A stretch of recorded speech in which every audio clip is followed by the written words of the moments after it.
Yo tout le monde, j'espère que vous allez bien. Vous avez certainement déjà entendu parler de frame data ou tout simplement de frame, mais après y avoir jeté un oeil, vous avez lâché l'affaire, ou une personne vous a déjà dit que vous étiez à plus 1 après ce coup, mais vous n'y bitez complètement rien. Cette vidéo est là pour ça. Prenons le temps de bien comprendre ce qu'est une frame tout d'abord. Vous devez le savoir, Tekken 7 est un jeu de versus fighting qui tourne en 60 fps, soit 60 images par seconde. Une frame, c'est tout simplement une image, soit un soixantième de seconde. Mais alors la frame data, elle sert à quoi? Elle sert à savoir en combien d'images sort un coup, et suivant s'il est bloqué, pris en hit ou counter, combien d'images il va vous falloir pour revenir à votre position initiale, par rapport à l'adversaire, et savoir si on a l'avantage ou non. Pour vous expliquer ça, je suis sur un site excellent qui s'appelle RB Norway. Et sur celui-là, en fait, on trouve toutes les frames de tous les persos. Le lien sera dans la description. Alors pour commencer, on va regarder, tiens, sur Devil Jin. Voici le tableau. Donc là, quand vous voyez ça, vous dites, oh là là là, il y a des numéros de partout, qu'est-ce que c'est ce bordel? On va clarifier les choses. Donc première colonne, nous avons la commande. Donc pareil, vous voyez des chiffres, c'est normal. Il y a un lexique spécial pour Tekken. Le lien sera pareil dans la description, c'est un vieux forum où il y a l'explication du lexique complet, sachant que 1 est égal à carré, 2 est égal à triangle, croix c'est 3 et 4 c'est rond. Dans la deuxième colonne, on voit la zone où le coup va toucher. Donc H pour high, les coups hauts, M pour les coups middle, bon les coups moyens, et L pour les coups low, les coups qui touchent par terre. Et SM, c'est les special middle, on reviendra là-dessus un peu plus tard. Dans la troisième colonne, on a le damage, donc tout simplement les dégâts que tel ou tel coup fait. Par exemple 1, donc carré, fait 7 de dégâts normalement. Les startup frames dans la quatrième colonne, c'est tout simplement le nombre d'images, donc comme je vous disais sur les frames, le nombre d'images qu'il va falloir pour que le coup sorte. Donc là par exemple 1, donc carré, sortira en 10 frames, sachant que 10 frames c'est quasiment les coups les plus rapides du jeu. Il y a quelques petites arnaques, par exemple avec Yoshimitsu qui a un coup qui sort en 6 frames, mais la plupart des persos vont pas plus bas que 10 frames. Sur la cinquième colonne, nous avons les block frames. Alors là, c'est là qu'on parle d'avantages ou de désavantages. Donc par exemple, 1, donc carré, si l'adversaire bloque notre jab simple, nous avons une frame d'avantage. Ça veut dire que si on retape à nouveau en faisant 1, sachant que le coup sort en 10 frames, lui, l'adversaire va avoir une frame de recovery supplémentaire. C'est-à-dire que s'il veut faire pareil un jab, sachant qu'il sortira en 10 frames aussi s'il a un Devil Jin en face par exemple, le nôtre sera toujours prioritaire. On reviendra là-dessus. La colonne d'après, donc nous avons le hit frame, donc c'est l'avantage en image, pareil en frame, que nous avons quand le coup touche, en hit quoi. Après en counter, bon bah là voilà en contre, si l'adversaire a tapé et qu'on a tapé en même temps et notre coup a été prioritaire dessus, c'est un cas de counter, donc nous avons pareil le nombre de frames auquel on a avantage. Et après les notes spéciales, par exemple là en haut c'est les Rage Art et le Rage Drive. Et c'est là qu'on rentre vraiment dans le vif du sujet. Donc à quoi ça va nous servir toutes ces données? Donc par exemple on va retourner sur le jab, donc 1, donc soit carré, un coup high qui fait 7 de dégâts, qui sort en 10 frames, qui nous donne une frame d'avantage en bloc, 8 frames d'avantage en hit et 8 frames d'avantage en counter, c'est les deux mêmes. Ça veut dire que si, comme je vous le disais, si l'adversaire bloque notre jab, donc le 1, il va le bloquer, on a une frame d'avantage, sachant que le coup le plus rapide sort en 10 frames. Si lui veut retaper pareil avec un coup rapide, donc en 10 frames, si on refait un jab derrière, il va se le prendre obligatoirement en counter, sachant que lui va lui falloir 11 frames pour pouvoir taper, vu qu'il a cette frame de recovery. Maintenant on va aller voir un petit peu plus loin, on va chercher, là on était sur les coups high, on va aller sur du middle, je sais pas par exemple un DF1, il est où le DF1? DF1 il est là, donc DF1 si vous voyez dans le lexique ça correspond à diagonale bas avant carré, qui est un coup middle, qui sort donc en 11 frames, on est bien d'accord, qui fait 13 de dégâts, qui nous met à -3 si l'adversaire est bloqué, plus 8 s'il le prend en hit et plus 8 pareil en counter. Donc là le -3 quoi il correspond. Donc il faut savoir que contrairement au jab, ce coup là s'il est bloqué on n'a pas l'avantage. Ça veut dire qu'on a 3 frames de supplémentaires pour notre recovery. C'est à dire que si on fait un coup en 10 frames directement après avoir fait ce coup là qui a été bloqué, le coup ne sortira plus en 10 frames mais en 13 frames. Ce qui veut dire que si l'adversaire nous fait rien qu'un coup en 12 frames, donc 12 images, comme notre prochain coup, si on fait un jab, sortira en 10 frames, il lui faudra toujours les 3 frames de recovery, on se prendra obligatoirement le coup adversaire en counter.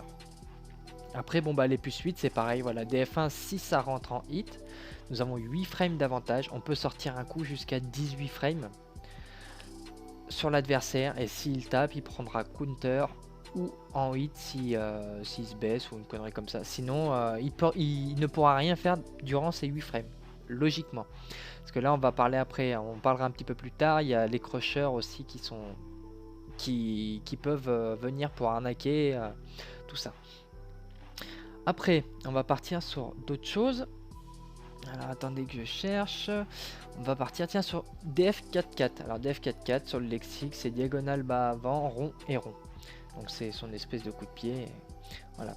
Donc là c'est deux middle qui sortent, qui font 10 et 16 de dégâts. Mais j'ai dit une connerie pour le DF1, il sort en 13 frames et il fait 11 de dégâts. Le DF4K, donc DF44 il fait 10 et 16 de dégâts, sort en 13 soit 14 frames. Parce qu'il peut être délayable un petit peu. Donc pour ça. Par contre en bloc il nous met à moins 15, moins 14. Et c'est là qu'on arrive dans un sujet, c'est les coups safe et les coups pas safe. Les coups safe sont tous les coups qui nous mettent en négatif, ou en positif bien sûr, en bloc, mais qui ne dépassent pas les moins 9. À partir de moins 10, l'adversaire va pouvoir nous faire un coup en 10 frames, et comme on aura 10 frames de recovery, et ben on va se prendre le coup, on ne pourra pas garder. Si par exemple je fais ce coup là, je suis à moins 15, moins 14, ça veut dire que si l'adversaire bloque, s'il me fait un coup en 15 frames par exemple, je peux rien faire. Je peux même pas bloquer, je vais me le prendre gratos. Et c'est là qu'on arrive, là on voit bien le DF44 est un coup complètement unsafe. Après, nous avons les coups unsafe et on a l'inverse, ce qui s'appelle les block stun, c'est des coups que même bloqués par l'adversaire vont nous donner un avantage énorme. Alors c'est très rare qu'il y ait des coups qui bloqués nous permettent de péter la garde de l'adversaire et de faire des coups gratuits. Il y a Warang, il y a certains personnages qui l'ont, David Lynch je pense pas. Et donc là on va essayer de trouver au moins un block stun, un coup bloqué qui nous donne de l'avantage. Alors attendez je cherche, tac, on a voilà DB 1 plus 2 maintenu. Alors DB sur le lexique c'est diagonale bas arrière et 1 plus 2 donc carré plus triangle en même temps. S'il est maintenu et qu'il est bloqué par l'adversaire, par contre il sort très lentement. On voit bien 42 frames, c'est super long. Là on peut se prendre un starter, on peut prendre tout ce qu'on veut. Et si on regarde bien, et bien en bloc il nous met à plus 7, plus 9. Alors tout dépend, tout dépend à mon avis du pushback, de la distance à laquelle on le fait. Et donc là voilà, si le coup est bloqué et que il a été complètement maintenu, nous sommes en avantage, c'est à dire qu'on a encore 7 frames de plus que l'adversaire. Lui il a 7 frames en recovery quoi, en plus. Donc ce qui fait que si on fait un coup par exemple notre DF44, si on retourne dessus, le DF44 il sort en 13-14 frames. Vu qu'on est à plus 7, si on fait le rien que DF4 qui est safe, pour le coup il est à moins 9, moins 8, juste le DF4, 13-14 frames, vu que nous sommes à plus 7, ce coup là, si l'adversaire tape, même après avoir bloqué, il va se le manger. Et il va se le prendre en counter en plus de ça, sachant que DF4 est natural. Donc là vous allez me dire, ouais la théorie c'est bien, mais en jeu ça donne quoi exactement? Donc on va regarder ça ensemble. Allons-y. Nous y voici. Alors, déjà pour commencer, il y a une petite option dans le mode training pour voir, pas complètement les frames, mais voir un petit peu quand c'est qu'on peut être en avantage ou pas. Tout simplement pour faire ça, vous appuyez sur la touche option, vous allez dans paramètres d'affichage, et vous regardez là, il y a analyse des coups. Par défaut, il est caché. Donc vous avez juste à l'afficher, et en fait vous allez voir que quand vous envoyez un coup, vous voyez les personnages viennent bleus. Et ça c'est le bleu, c'est le temps de recovery. Et comme on peut voir, si je fais 1 par exemple, donc carré de jab, le bleu part plus vite de mon côté que sur l'adversaire, ce qui fait que lui il a un recovery vachement plus long. Pareil, si je fais ça par exemple, on voit bien que là le recovery est un peu plus rapide, et si je fais, il y a quoi comme coup qui est pas, il y a un recovery tout pourri, je sais pas. Bref, plus concrètement, comment fonctionnent les avantages, les block stun et les coups unsafe. Donc comme on a dit, donc 1, le jab carré. Si l'adversaire le bloque, donc je suis à plus 1, donc si j'en refais un directement derrière, si l'adversaire tape, il va se le prendre obligatoirement en counter. Donc pour ça, je vais mettre en action répétée, je vais faire l'adversaire, je vais faire enregistrer, et donc on va faire un comme ça, tout simplement. Voilà, là c'est enregistré, maintenant on va passer en lecture. Voilà, vous voyez bien. Et si je tape, bah voilà, vous pouvez voir, je me prends obligatoirement le deuxième coup en counter. Tout simplement parce que, comme je l'ai dit précédemment, le jab ça en 10 frames. Je l'ai bloqué, donc il va me falloir une frame supplémentaire de recovery par rapport à l'adversaire. C'est-à-dire que s'il refait un coup en 10 frames, moi, pendant ces 10 frames, en fait, je vais sortir mon coup, je serai qu'à la 9e frame, donc le coup ne sera pas complètement sorti, il n'aura pas touché. Ce qui fait qu'il a l'avantage là-dessus. Bon après, comme vous pouvez le voir sur la frame data, d'ailleurs je vous conseille de l'avoir sous les yeux en regardant la vidéo. Le coup est high, donc il suffit juste de se baisser et puis c'est bon quoi. Je bloque le premier, et je me baisse sur le deuxième et puis je peux punir. Et ça après, c'est pas évident et puis c'est pas tous les coups qui proposent ce genre de choses. Maintenant qu'on a vu ça, on va regarder en hit. Si je me prends le premier en hit, il est à plus 8. Donc plus 8, c'est-à-dire que s'il sort, par exemple, comme j'avais dit, le DF4-4, le DF4-4 qui sort en 13-14 frames, je vais me le prendre obligatoirement en counter. Donc on va faire le test tout de suite. On va faire un. On va faire exactement ça. Voilà. Voilà. Et donc maintenant, on va essayer. On prend le premier en hit. Merde. Je prends le premier en hit. Et si je tape, voilà, je me prends le coup en counter.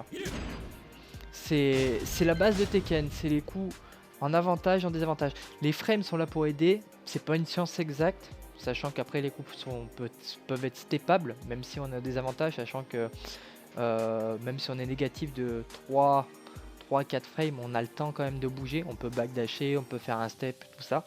On en parlera des déplacements sur une prochaine vidéo. Mais ça reste une base assez concrète. Je vous demande pas non plus de connaître par cœur la frame data. Mais il y a certains, d'ailleurs, il y a des très très bons joueurs qui ne la connaissent pas du tout, mais ils savent au moins qu'après tel coup bloqué, ils ont pas l'avantage. Après tel coup en hit, ils ont l'avantage qu'ils peuvent faire tel ou tel coup. Après, c'est une question d'habitude. C'est vrai que les frames, elles sont là pour vraiment donner une idée et même se faire des petits plans de combat, même sans jouer. T'es au boulot, tu regardes ta frame data, tu vois que, bah, par exemple, voilà, après un jab en hit, je suis à plus 8, donc je peux faire des F4-4, je peux même faire un électrique si je le sens bien, tout ça. Donc voilà. Après, donc on va repartir là-dessus, on va partir sur les coups unsafe. Donc maintenant je vais faire programmer le Devil Jin d'en face, donc faire DF4-4, je vais bloquer. Et normalement, si on regarde bien la frame data, j'espère que vous l'avez sous les yeux, l'adversaire devrait être à moins 15, moins 14. Donc moi si je refais un DF4-4 par-dessus, vu qu'il sort en 13-14 frames, même s'il bloque, il ne pourra pas le bloquer. Vu qu'il a 15 frames de recovery, que mon coup sort en 14 frames, il n'aura pas le temps d'arriver dans sa position initiale. Donc ce qu'on va faire, on va lui faire des F4-4 comme ça et on va le faire reculer directement. Voilà, c'est enregistré. C'est parti. Et on voit bien, ça marque bien en plus riposte tout en bas à gauche. Ce qui veut dire que le coup a été bloqué et il a été puni. Parler des coups, donc safe à avantage en bloc, en hit et les coups unsafe, on va parler des coups en bloc qui ne nous donnent pas d'avantage. Donc on avait dit, si je me souviens bien, le DF1, alors DF1, que je regarde bien sur ma frame data parce que Devil Jin je ne connais pas par cœur. Donc on avait dit DF1 qui sort en 13 frames et qui met à moins 3 en bloc. Ça veut dire qu'il lui faut 13 frames, sachant qu'en plus DF1 sort en 13 frames. Ça veut dire que si l'adversaire me fait un DF1, je le bloque. Normalement, s'il retape derrière, je fais un DF1 et je le prends en counter. On va essayer ça. Donc on a dit DF1, et puis on va rebourrer un DF1 direct derrière. Voilà, comme ça. Donc voilà, je bloque le premier et je fais DF1 et on voit bien contre-attaque, il se les prend en counter. C'est vraiment ça l'histoire des avantages et des désavantages. Là, le mieux à faire, vu qu'il est à moins 3, c'est faire un step ou quelque chose comme ça. Par exemple, si je lui fais faire DF1 et puis un step de ce genre là, normalement, ah ok d'accord, normalement, s'il fait DF1, faut peut-être que je le fasse dans le bon sens par exemple, ça serait bien. Voilà, normalement le DF1 mon DF1 ne rentre pas. Vous voyez bien. Et ça c'est toute la force de Tekken en fait. C'est on a beau avoir tapé en bloc, ne plus être en avantage, on a toujours des possibilités. Soit se baisser si on sait que l'adversaire va faire un high ou un low, soit se TP. Tout dépend du coup à gauche ou à droite.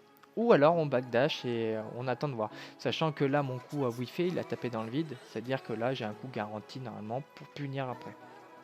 Donc là maintenant on en arrive au blockstun. Donc comme on en avait parlé aussi précédemment, on avait le DB1+2 maintenu. Donc si je le fais en maintenu, je suis à plus 7 voire plus 9. Donc c'est ce coup là, hein, bien maintenu, voilà. En 8 bon bien sûr ça fout l'adversaire au loin. Et donc pareil on va paramétrer l'adversaire, on va lui faire maintenir et puis on va faire un coup 17 frames, je crois que ça passe normalement.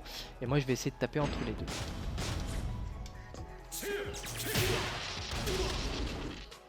Voilà. Alors voyons voir ça. Ah, je ne l'ai pas enregistré. Sacocheman. Oui, encore mieux.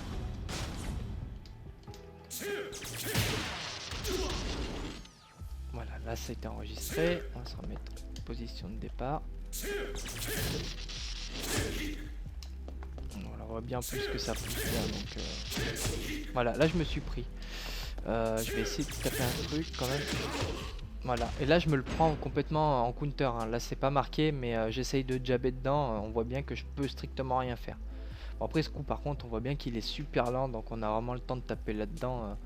Je sais pas, on est en train de bouger comme ça, on le voit faire, voilà, puis après on tape directement quoi. Voilà, j'espère que cette vidéo vous a aidé à comprendre un peu mieux les frames et leurs avantages, les désavantages ou les block stun. Voilà, ce qu'il faut retenir, c'est qu'un coup au minimum sortira en 10 frames, voire un petit peu plus tôt pour les Yoshimitsu et tout comme ça, mais c'est vraiment très rare. Que donc, dans le positif, donc tout ce qui est à plus ou à 0, c'est un avantage, sachant qu'à 0 frame, on recommence au plan initial. Tout ce qui est en dessous de 0, mais qui ne dépasse pas les -9, sont considérés comme des coups safe, sachant qu'on pourra toujours se déplacer jusqu'à -4 voire -5. Après de toute façon faut mieux rester bloqué et laisser l'adversaire parler. Et tout ce qui dépasse donc -9, -10, -11 sont des coups punissables, sachant qu'à partir de -15 la plupart des persos ont un starter pour punir ce coup unsafe. Comme je l'ai dit, ouais, je pose les liens du site RB Norway pour toutes les frames du perso. C'est un site excellent, sachant qu'il a tout été retranscrit sur une application Android. Après je sais pas sur OS si elle y est. Vous chercherez, l'application s'appelle T7 Chicken. C'est une application complète, excellente, surtout poche, c'est royal. Et si vous avez la moindre question, n'hésitez pas à poser en commentaire, lâchez un petit pouce bleu et abonnez-vous. Je risque sûrement de faire d'autres vidéos sur la technicité de Tekken, les backdash, tout ça. Ciao ciao.